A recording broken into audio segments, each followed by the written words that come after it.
No, thank you. I am a graduate of Queen's College. The best.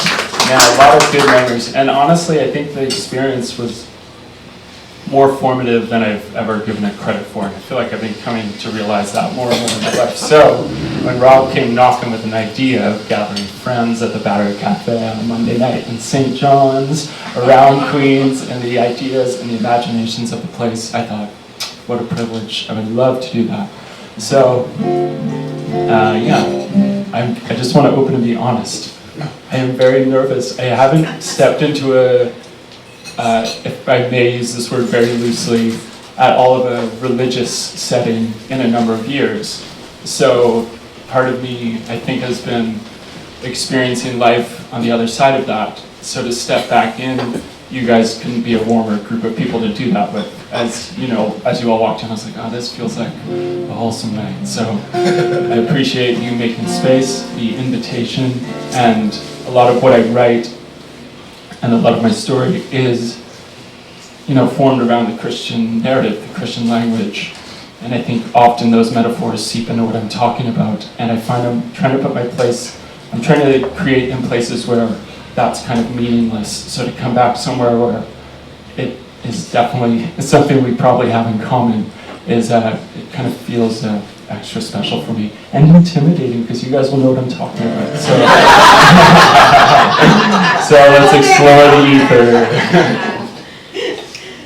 My name is Jason Normore. This is a song I wrote on the other side of a relationship with many different things. So thank you for having me.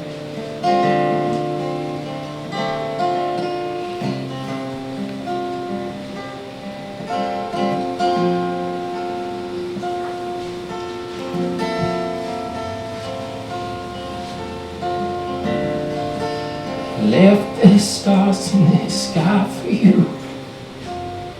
Left the sun. Left the moon. Is that not enough for you to be better off with something that will never break your heart?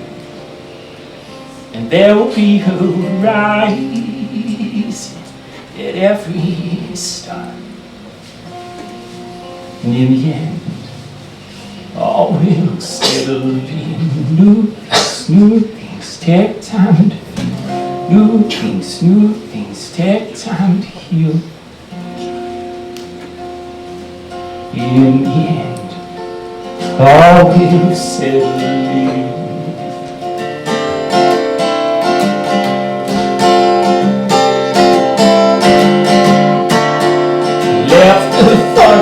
City for you, heading east. The unpredictable Atlantic winds, and I'm standing cliffside on the ocean, wondering if you can see it all. The way that I do now, all our memories, everything that we thought we could be. New things take time to feel. New things take time to heal. And in the end, all will settle in. I'm reaching that age you never thought we would change, but you're reaching that age, and now you're reaching that age you never thought things would change, but you're reaching that age, and now you're reaching that age you never thought you would change, but you're reaching that age, and now you're reaching that age where you've got no one to blame. Now you're reaching that age.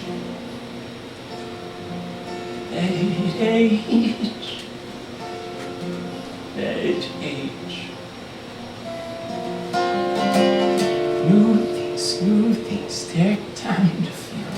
New things take time to heal. And in the end, all is still.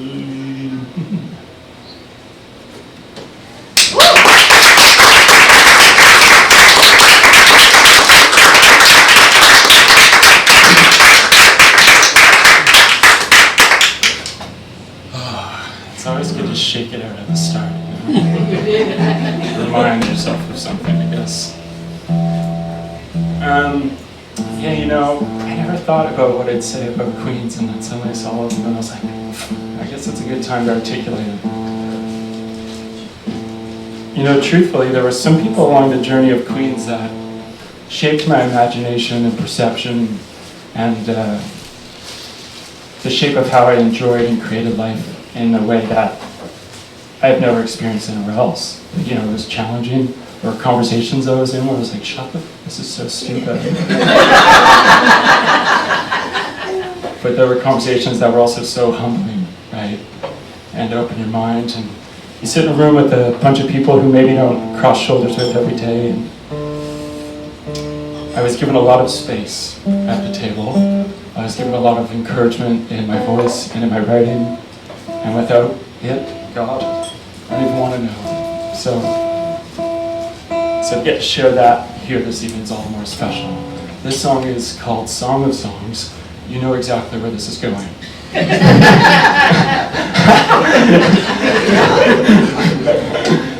I love this song.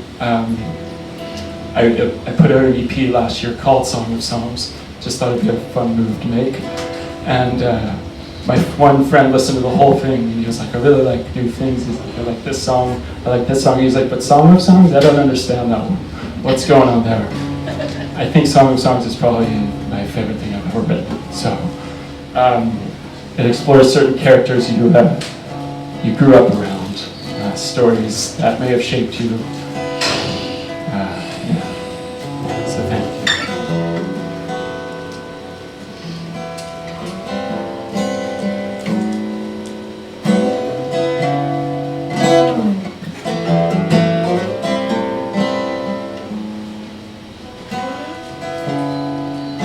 Summer love, it's in the air. Summer everywhere. Summer clothes and summer sun. Scorching from some Lord above. Hear our song of songs. A plea to take clothes off. Like baby in some garden once, Adam leaves fields of lust. I wanted you to take a bite. I wanted you to take a bite. I wanted you to take a bite.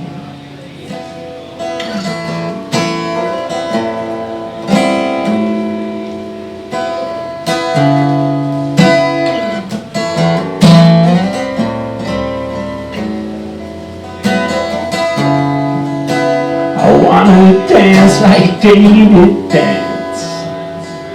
I wanna shake it, man. I want you to step down from your roof. And baby, we can sneak away. If there's trouble, I will say, anyone who comes near you, anyone who comes near you, I'll slay. Anyone who comes near you, I'll slay. Anyone who comes near, I'll slay.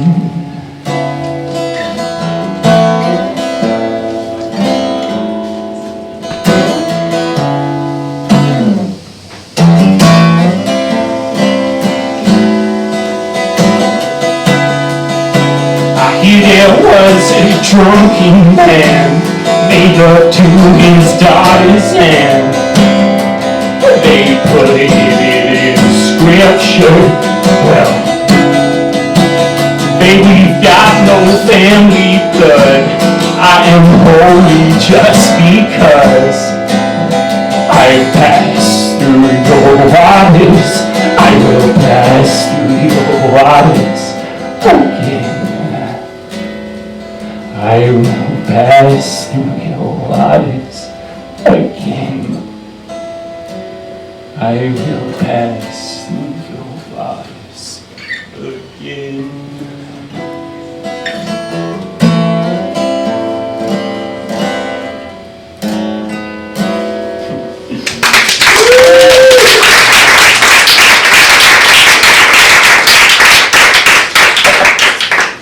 Playing it in this room really gave me a different perspective on that song.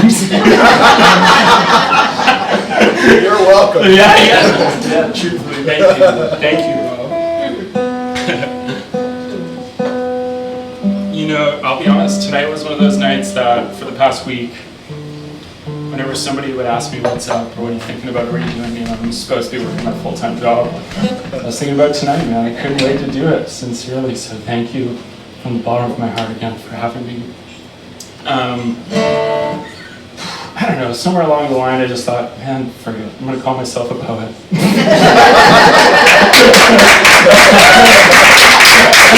And I laugh because whenever I get referenced in public every now, I'm like, just because I thought one day, screw it, me too. You too could do that. Yeah, welcome to the digital age. Anyways, I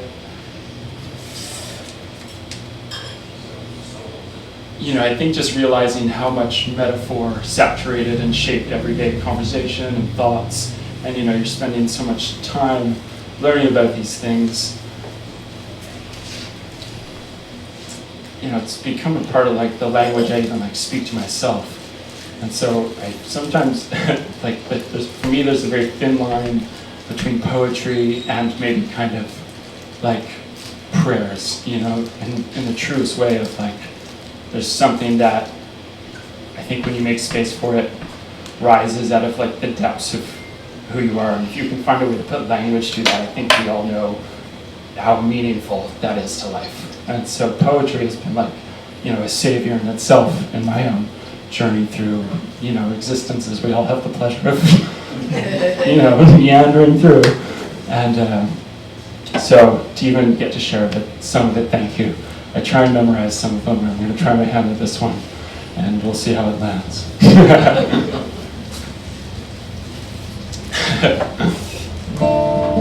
All of my friends are into manifesting the end of capitalism. And nice to know your audience. All of my friends are into manifesting the end of capitalism, but work for the CRA.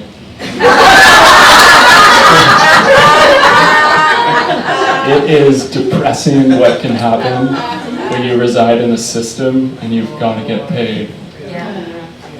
Dreamers live in apartments above downtown roads. Their oppressed passions are rising. It's only a matter of courage now. So, pledge allegiance to the humanizing, to anything that doesn't come to you in neon or on a billboard or in the form of democracy, socialism, capitalism, communism, except that every category is too small to articulate life's natural fabric and rhythm. Mystery and wonder, joy and co-suffering, love and everlasting light, all of which could be the inheritance of generations to come. So, consider the littlest seed and manifest it into Eden. Watch the sun blaze out of your mouth in the incomprehensible power of belief. Watch for the moon shadow and interpret it as hope. And greet every creature and new creation with appropriate names. My friends at the Battery, you are beautiful, unparalleled, beloved, and finally, free. Thank you. Wow.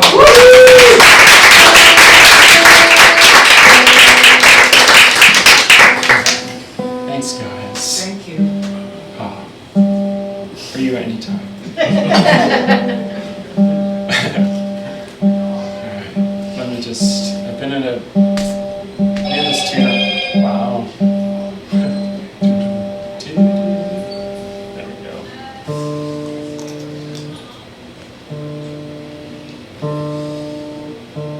This next song is called Suburban Sublime.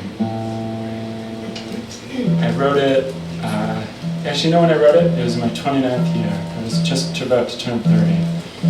And I don't know, I'm sure with some perspective, maybe that's not that big of a turning point, but at the time I felt like I'll give myself some grace there. And, really it was the end of the pandemic, right? And I fell out of pastoring. I was working at this Presbyterian church in Toronto. And Toronto was just gone a hellhole during the pandemic. It was so dark, right? Like, I remember watching everyone back here being like, oh, I wish I was doing that, and like, the encampment, there was an encampment right outside my apartment, just watching the brutality of that, like, people with no place to live, and the suffering, and God, man, it was insane. And so I fell out of pastoring during all of that. It was a very casual activity. And I didn't know what else to do, so I kind of, I fell into some work, just started reorienting my life, and I fell back to Newfoundland because, I think it's just in your blood. And I moved into this little home in Winterton. My friend owned out there, and I kind of just disappeared off the map for like way longer than I should have. Like 3 to 6 months of just like nomading around, and and it just felt so right because I didn't know what I want to do. And in that time, I was thinking about all this, and I guess looking back on my 29th, or looking back on my 20s, and in the context of the apocalypse. Not really, but I guess all you really need to know is my dad was a car salesman. My mom did grocery shopping. I was student council president for a little while.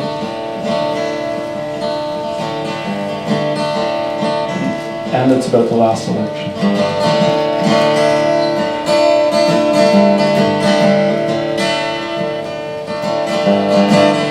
The car salesman, they make you depressed. They talk to you as if you are friends. The suburb queens in grocery lines have a roller ticket. It's on for $9.99. Did you see that sale?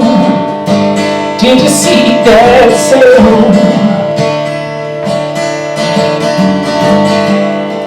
Did you see that sale? Did you see that sale? You caught your shadow rays on you. Your own shadow rays on you. Whatever shadow rays on you, you can hold my hand to find the light again. When you're 40 in your 20s and you're drinking more wine, post a picture for your mother just to say that you're fine. When you're 40 in your 20s, you're ridiculously high. Sublime.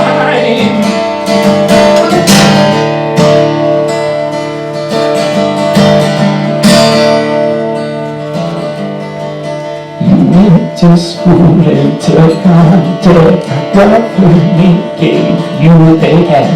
Student councils all grown up. Their campaign really sucks. At least we're not them. At least we're not them.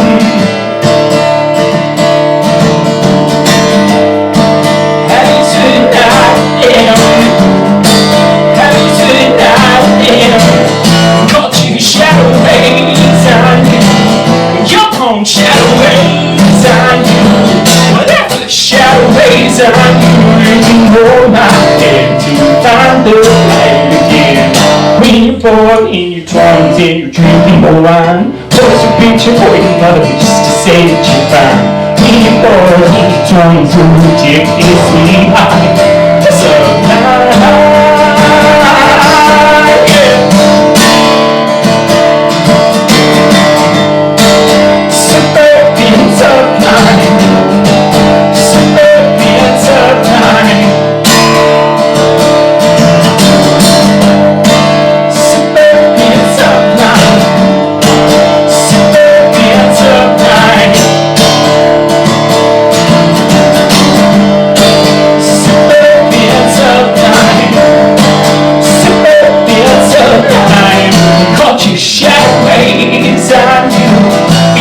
own shadow ways on you.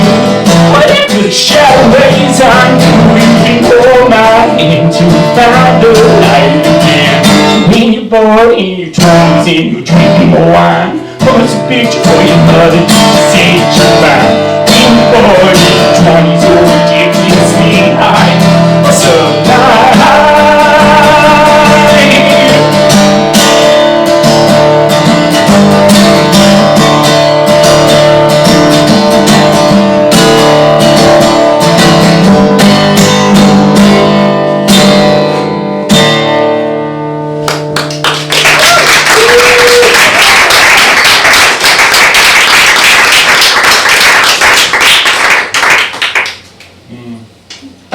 thanks for receiving that. Yeah. I remember, I was thinking about it when I was just seeing it then. I think I think one of the things that fascinated me most about, I think at the end of getting to study, theology academically, I really got hyper-fixated on this idea of, empire, that revelatory language of what's happening. And, once you kind of start to adapt that perception on modern day, and in light of pandemic and stuff like that, it's a bit alarming. You're like, oh gosh, the metaphor of this is too close to the hair on my skin, And so, during the last election, I was driving this truck for work. I was on the highway and I saw this huge red billboard, and it was just a picture of Justin Trudeau, and it's from the Conservative Party. And next to Justin, they just had a list of things that he did wrong, which fair, he absolutely, totally. But I couldn't help but just think how pathetic that the peak of the people who are in charge, how low of an imagination they have for what is and what it means to lead and to care and to be other-centered and, to play, that marginalized hand for the love of fucking God. So, yeah, suburban subline. Okay. I'm going to play a couple more. I've known Barry Taylor for an hour and a half now. Dude, it's been pretty good, right? We've got some laughs. And truly, we had this great talk over waiting on coffee in line, and I can safely say I think tonight will be good for the imagination and probably the soul. So, thanks for letting me partner up with you, man. I don't know how people do this so smoothly in public.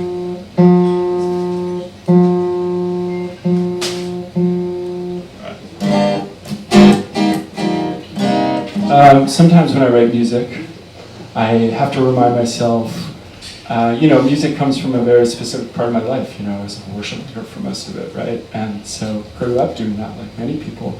And so that's like a vulnerable practice, right? To learn how to do that, to participate with like a crowd in that way, it's just odd.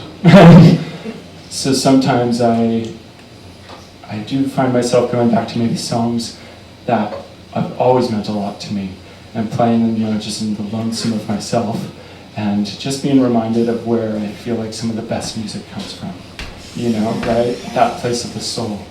And so I've been trying to write music in that direction. Not that I've gotten there yet, but this one's my latest attempt. You're the first people I've done this for, so let me get it, okay?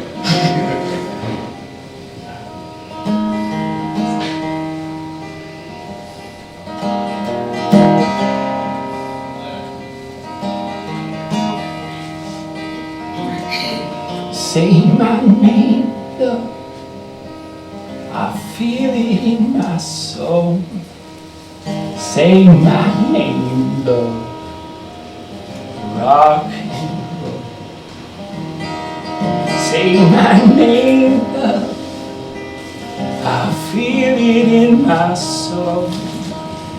Say my name, love. Rock and roll.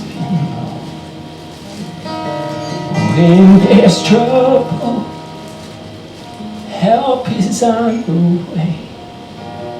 When you're in trouble, I'm on my way.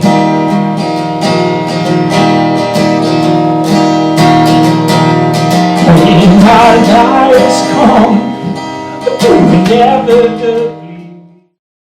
So, well, thank you, Rob, and thank you all for coming out tonight. I'm sure that there are lots of other things you could be doing, so I really appreciate it. And I didn't, when Rob asked me about this, I said sure, because I'm always up for stuff. And he said, yeah, I have this singer.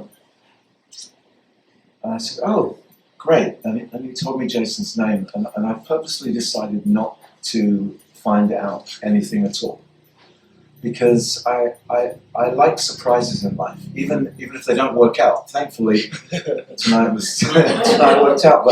But this afternoon, I discovered something about Jason that I knew would mean we would resonate, because Rob got in the car and he said, we have to get cut flowers because Jason wants them to soften the room. And I was like, I know this man. I know this human being. And he's right, they do. And then we got a lovely fragrant flower, but too fragrant for some, but that's a loss and a sadness. But I was sitting here tonight and I was reminded that my first church, my first true church is music. And I think I can safely say that most of my favorite theologians are musicians. The Church of Music is multi-denominational. Its prayers are myriad, its laments, its cries, its exaltations, its psalms, its hymnody, its fire, its passion. Anyway, thank you so much. It was just wonderful, and we should all take a bite of that. So I was a little intimidated when Rob advertised this as a lecture, because I sort of these days view myself as more of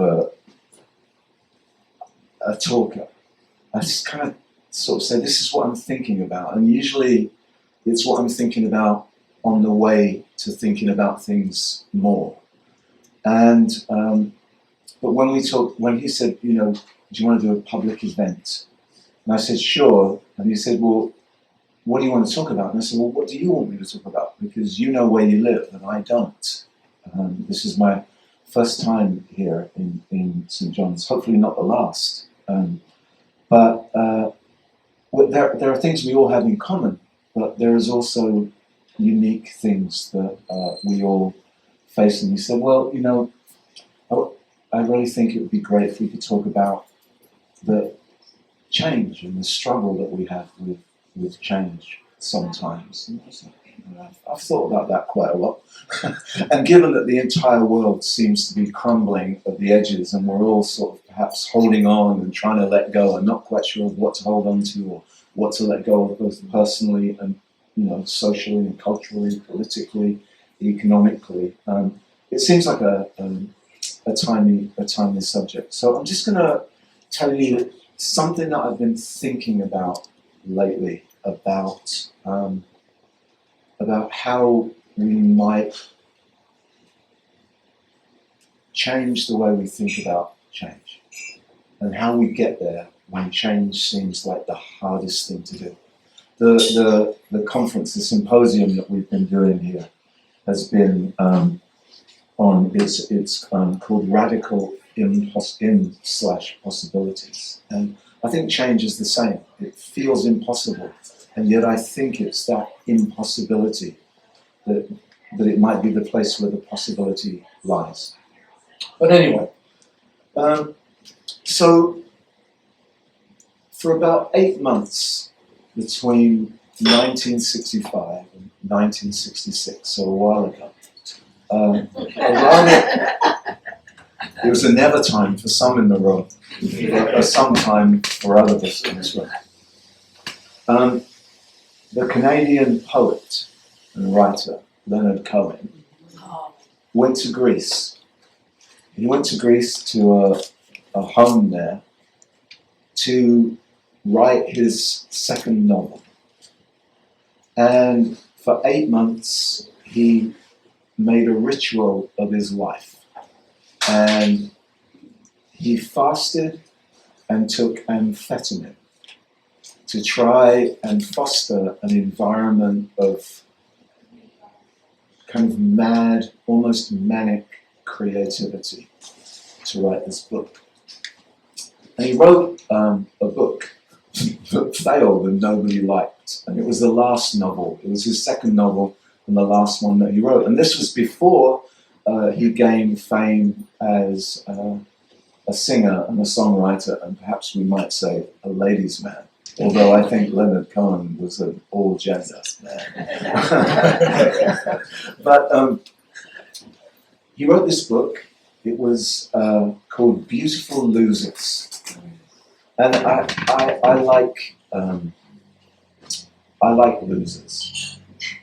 I think love is a losing game, as Amy Winehouse sang. But anyway, this book, it was a manic book. Anybody read it? They say it's the book that introduced postmodern writing into Canadian literature.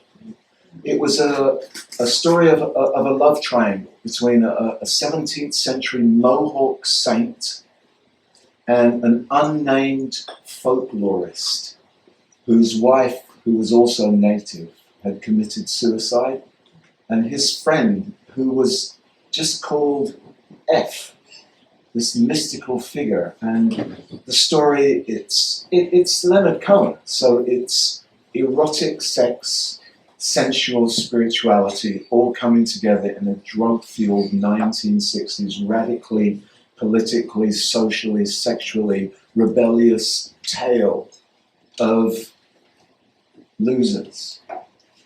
And there's a really beautiful question that gets raised by one of the characters in the story. And it's one of those things that I tend to carry things around in my head or somewhere in me for a long time and just mull them over. Quite often it can be a line from a song or from a book or just something. But in this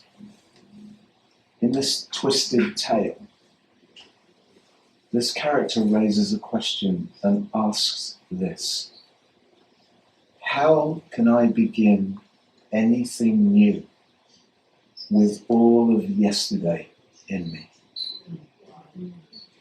And I've been thinking about that for such a long time in terms of the past.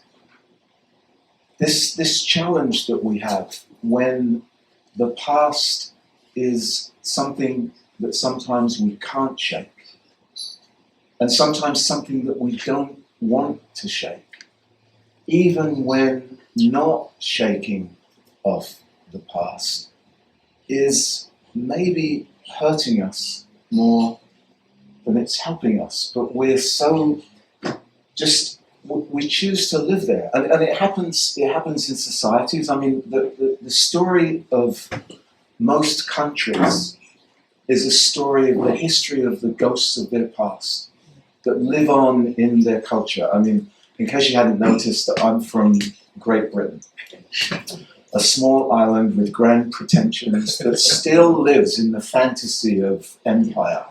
And in fact, that fantasy has reared its head. And we're living in this time when I call it bangers and mash nostalgia, where everybody's sort of walking around evoking, and it's like everybody wants to be Victorian, but with smartphones, you know, and everybody's walking around talking about how great it was, you know. And Boris Johnson, when he was Prime Minister, he wanted to build battleships, and he talked about Britain as a great maritime nation. We've got one aircraft carrier and about 4 cruisers. I think that's all we've got, you know. It's like they talk about, you know, our impact on the world, and we're just not there anymore, you know. We don't live in that world, but the past, it's like a stranglehold on some people. And it's a stranglehold, firstly, because they don't know how to deal with a future that they can't control and that they perhaps don't understand and that they can't see the end of and sometimes even the beginning of. But also because that past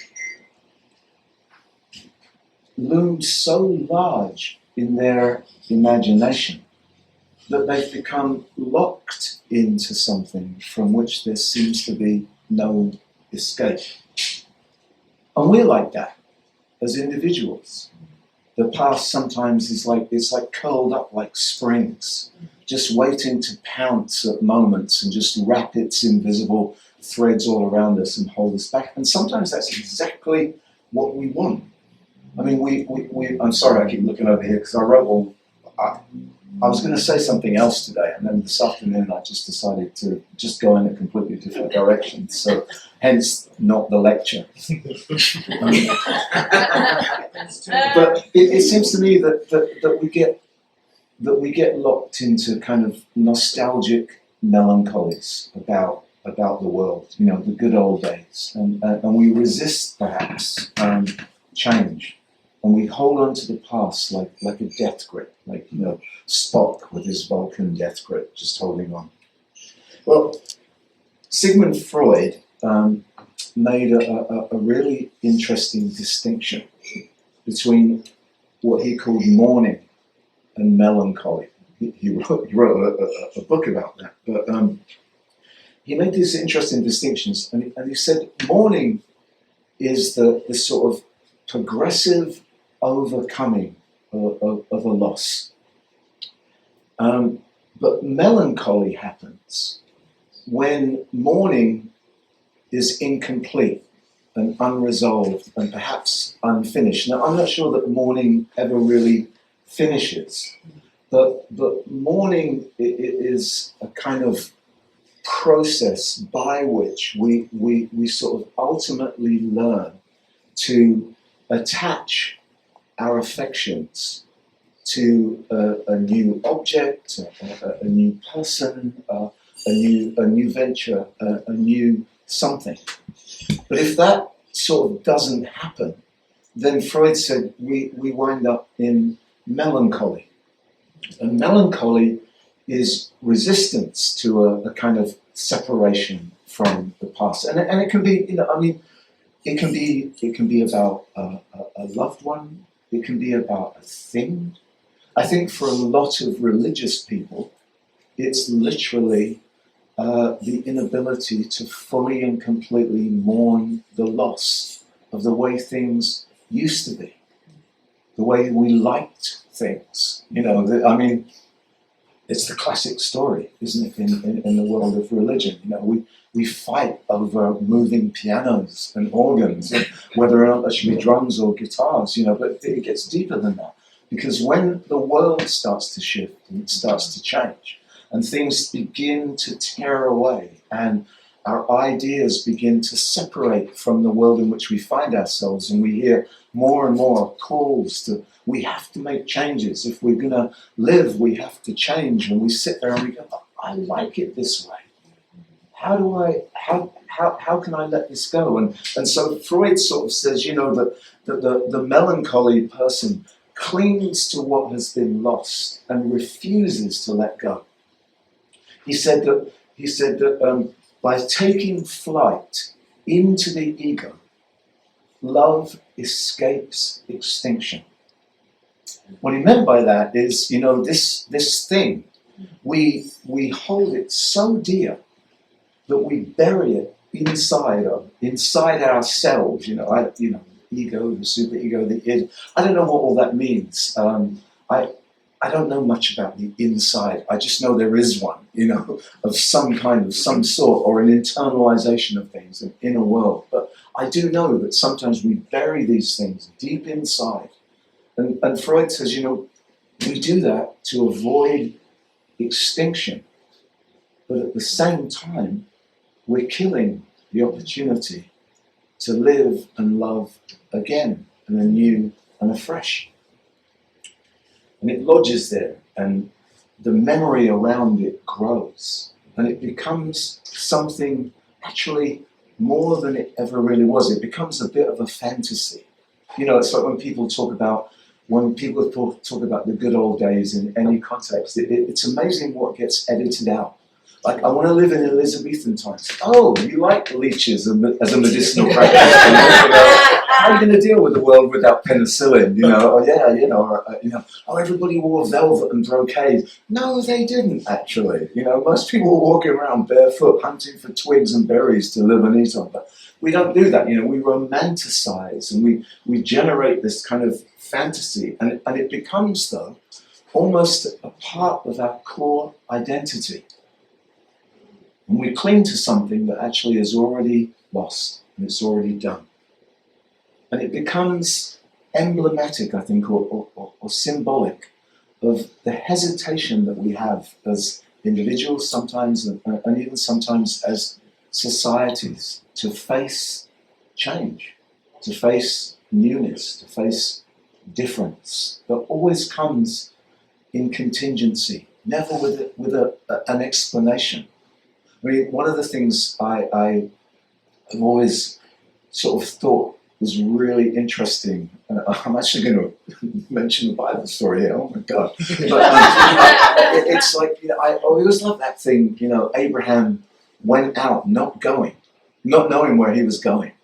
I mean, there's a wonderful idea behind that, but most of us are not like that. We want to know exactly where we're going and what it's going to be like when we get there. And when change comes to something big, whether it's a relationship, I think it's why sometimes people don't move far enough away so non-swimmers can't reach us. You know, we hold on to something because we're afraid of that stretch of water, of what will be on the other side, and we convince ourselves that where we are can always only be better than what's out there that we don't know. And even though it can be hindering to us and a painful loss, but what I guess the suggestion that I'd like to offer is that maybe sometimes this melancholy is the right response. That our refusal to simply just get over it. I mean, those are those words that, you know, people, oh, just get over it. Oh, just let it go. If it was that easy, I would. Sometimes it is easy, but when it's not, there are reasons that it's not, and you have to work out what those are. But sometimes I think an attempt to preserve what's been lost isn't all entirely bad. There's such a thing, you know, as group melancholia. It's interesting, and I think a lot of religious people suffer from it today.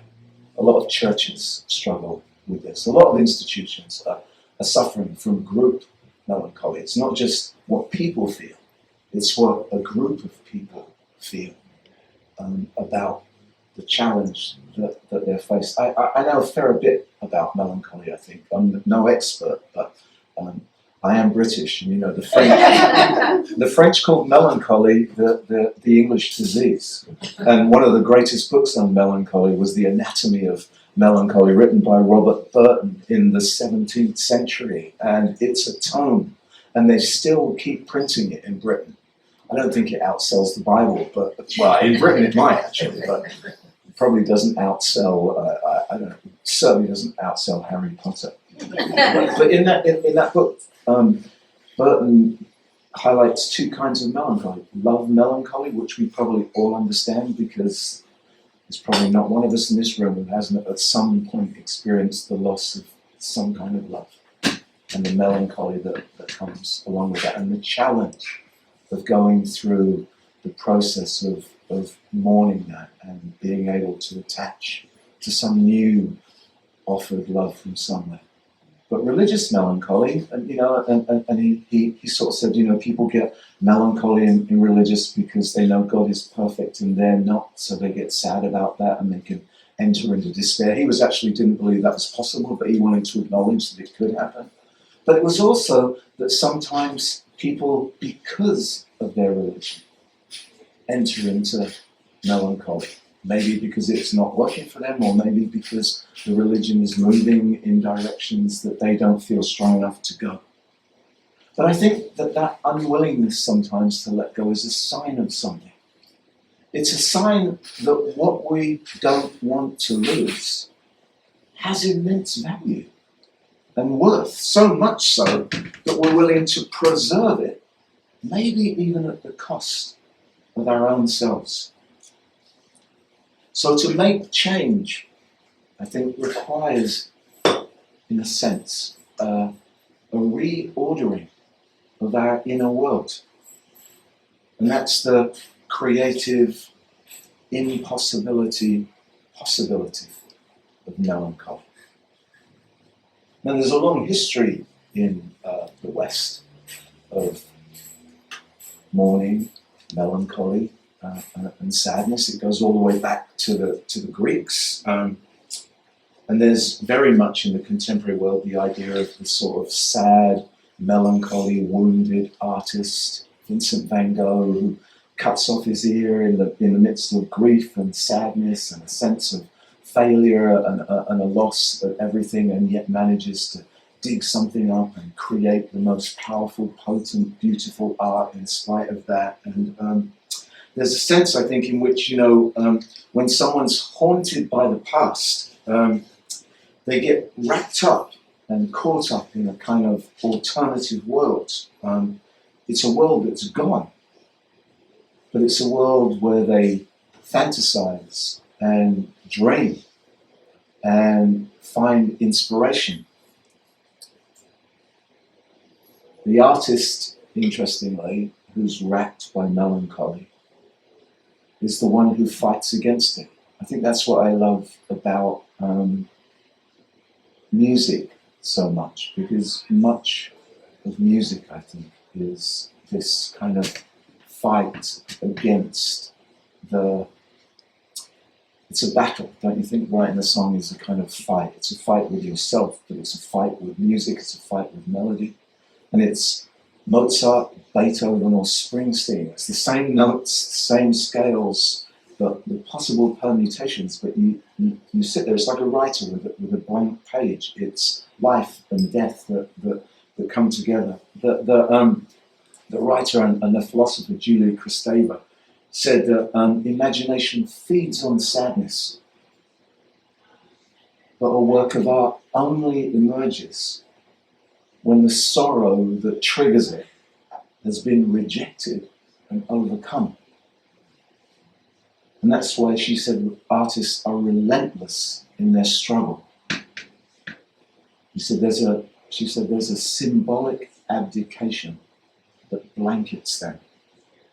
And she said the Western imagination owes an immense debt to the transfer of meaning that happens at the very place where what was lost, or what had no meaning, or non-meaning, suddenly bursts into meaningful life again.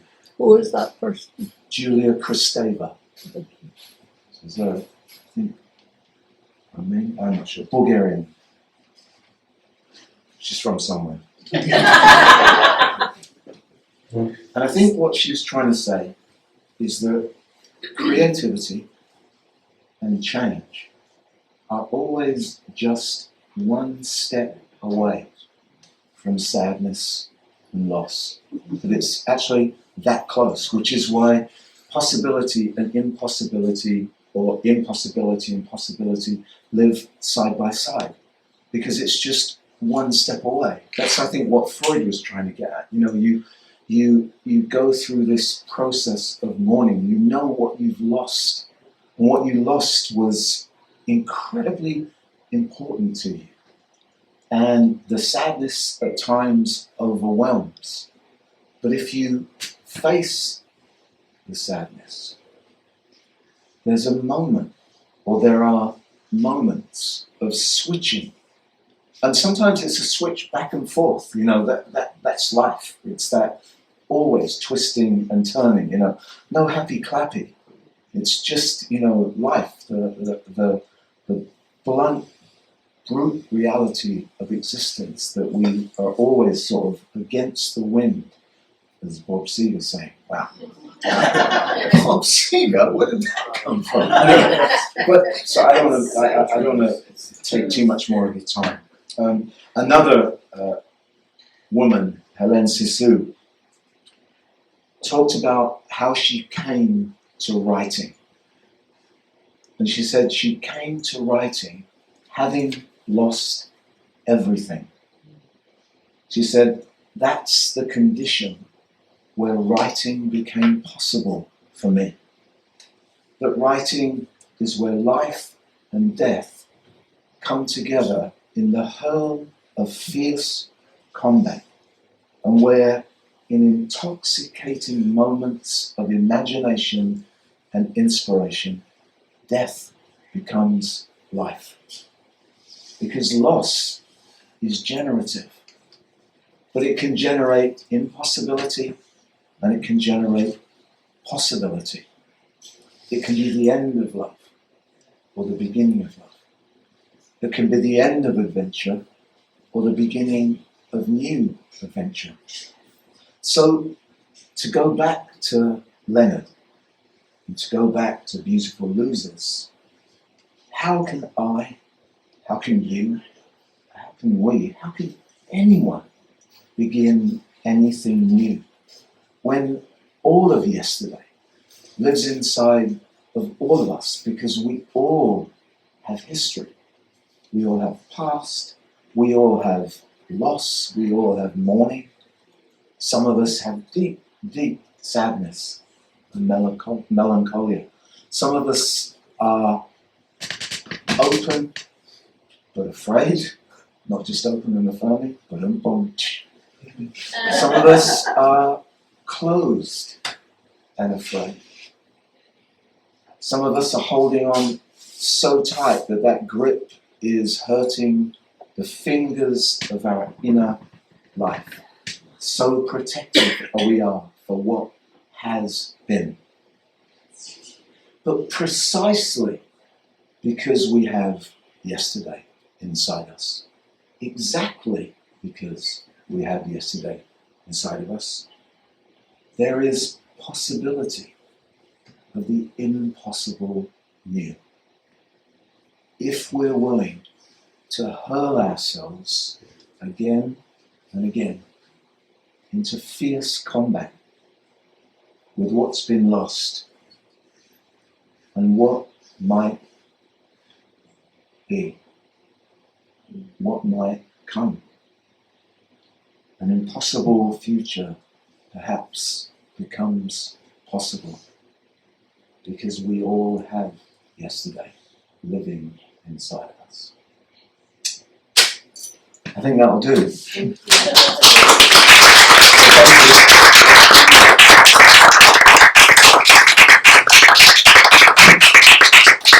As promised, not a lecture. I don't know what that was.